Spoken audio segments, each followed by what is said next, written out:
pass to you, Jack. All good to go.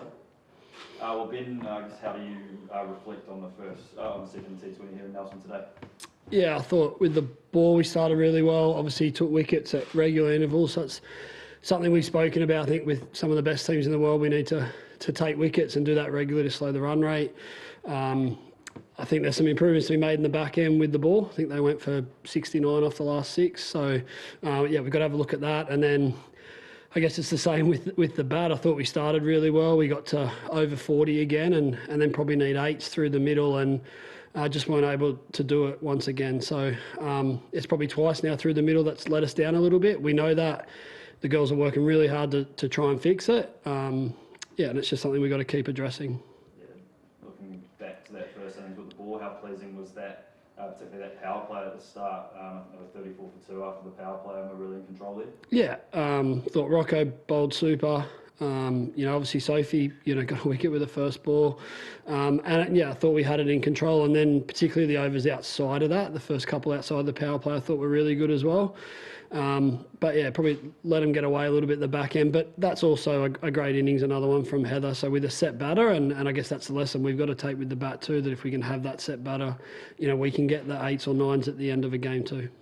Yeah, Heather's kind of been the difference probably in both games of the series so far. What will the conversations be with you and the bowling attack about how we can sort of get her wicket cheaper? Yeah, I think it's just one set batter, not so much just Heather herself, but yeah, definitely got to find a way to get her out. I thought, Rocco was really unlucky last game, probably had 2 balls that, nearly knocked her over, and even today she nearly chopped one on early on. So I think early we've bowled well to her. It's probably at the back end and how we're going to contain her once she's set. So I think that's the question that we need to answer really quickly before Sunday. Yeah, England had quite a big last 5 overs. They got that score a little bit higher maybe than we would have liked. Yep. What were your thoughts on the target of 150 getting into the second innings? Yeah, I thought if you had asked me at the start, would have been happy to chase 150. I think at the 14th or 15th over there, I thought 130, 135 was probably what we're on target for if we only let them sort of get 8 and over. But like I said, I think they got 10s off every one of the last 5. So, yeah, that's a little bit disappointing from, maybe where we could have had them. But to chase 150 on a good wicket and a good outfield, yeah, we've got to be able to do that. We've posted a couple of times now with that score of 130, and yeah, we just got to find a way to tick over to those bigger ones. Yeah, England bowled 8 overs in a row of spin after the power play. I guess that's is that what you kind of expect over the next few games in the series, especially leading into that World Cup in Bangladesh, where spin's obviously going to play such a massive part? Yeah, and they've done it really well, and I guess that's, it's not frustrating, it's not the word, but we've planned for that. We knew that coming in. Lauren Bell as well bowls lots of back of the hand slower balls, so yeah, I think we're preparing in the right way. It's just how do we execute that, and it is something, like you said, we're going to have to learn for Bangladesh, because more and more teams are going to bowl that over there. So we're working really hard to try to fix that. You just mentioned it again, and you've mentioned it twice now, working really hard to fix it. With the game coming up on Sunday, there's not much time to fix it. Are you taking a more holistic, long-term view at that fixes, or is this something that you're going to be able to go into the next tomorrow, and what is the fix? Yeah, I don't think you can do it tomorrow, and it's more definitely that long-term view, and it's just how is each player individually going to play that slower type bowling. So if you've got players that like to sweep, or players that like to hit behind the wicket, jump back in the box, or take them down the ground, and we've just got to figure that out individually, and I know all the coaches are working with them to watch your best shot to that slower ball. So yeah, look, it's been highlighted in these 2 games, and yeah, it's not going to be easy to turn around before Sunday, but it's definitely something that we know is going to be quite dominant in the T20 World Cup in Bangladesh. So it's not that we don't want to fix it tomorrow, but it's going to take a little bit of time to do that.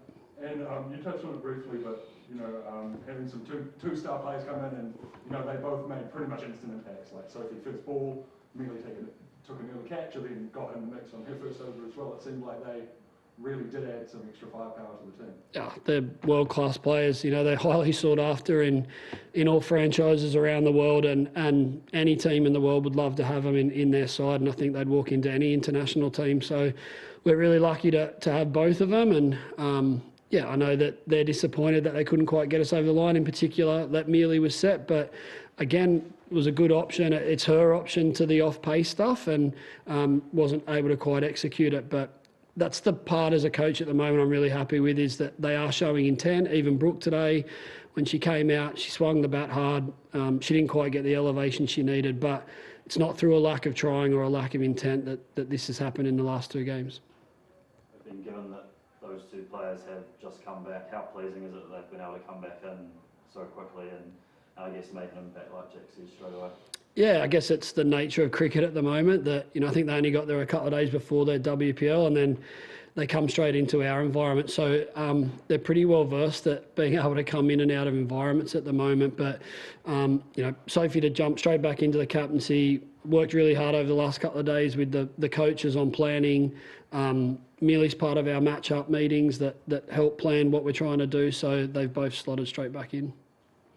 And I work for the local Nelson in my weekly paper, and we're really local focused. I was wondering if you could just speak a little bit to what it's like to be in Nelson and have 2 games here. I don't know if you were sort of involved back when your last game, but it was a wee while ago. No, I wasn't involved. This is my first time in Nelson. I think I saw a picture this morning that it was quite a few years ago. I think Liz Green might have been in that team, and I saw her picture there. But yeah, look, it's been great. I've enjoyed it. Seems like a really nice place.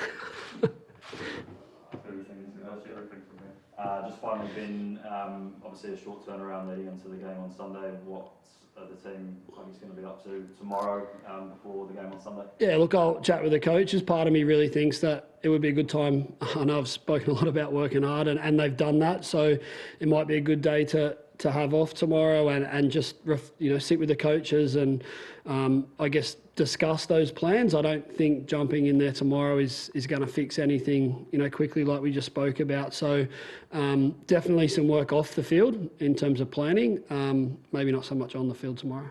Cool. Awesome. Thank you.